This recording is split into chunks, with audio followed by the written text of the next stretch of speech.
Hello mga Mars, welcome back to my channel, Karen Scoop Station here. Nagulantang nga kagabi ang mga netizen dahil inanunsyo na nga kagabi sa TV Patrol ang pagtatapos ng Batang Quiapo or FPJ's Batang Quiapo.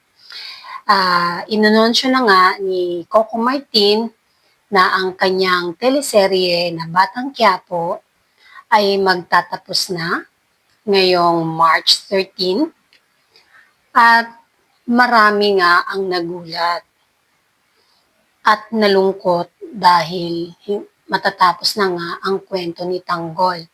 Pero sabi ni Coco Martin na ibibigay daw nila ang hindi pa daw natin napanood at sobrang intense daw na pagtatapos at hindi nga daw natin makakalimutan ang ending ng FPJ's Batang Quiapo. At nagpapasalamat nga siya sa lahat ng mga sumusuporta, mga artistang nakasalamuhan niya, director, staff, lahat. For 3 years pala ang itinakbo ng FPJ's Batang Quiapo. Hindi man niya nahigitan o nalampasan ang FPJ's, ang probinsyano na 7 years na namayagpag sa telebisyon. Pero, sabi niya, kung dati ay puro Cardo ang tawag sa kanya, nung pumasok ang Batang Quiapo, Tanggol naman ngayon ang tawag sa kanya. But, sabi pa niya, wag daw malungkot kasi papasok naman ngayon ang bagong kwento ng buhay niya. Ito ang Sigabo.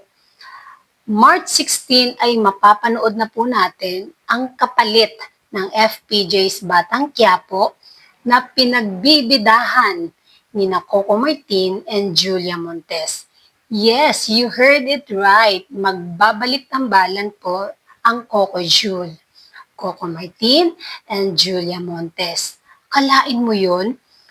Wala man lang tayong napanood sa social media na sila ay may nag-taping na pala ng Sigabo.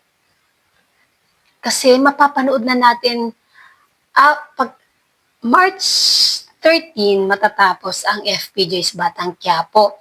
Then Lunes niyan, March 16, yun naman ang pagpasok ng bagong teleserye ni Coco Martin, ito nga ang Sigabo.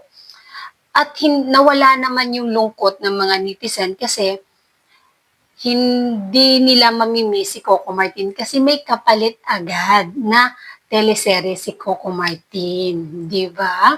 Kaya yan ang abangan natin sa March 16, ang Sigabo. Pinagbibidahan ni na Coco Martin and Julia Montes. And that's it mga Mars. Thank you for watching this video. Please like, comment, share, and subscribe for more scoops. Bye!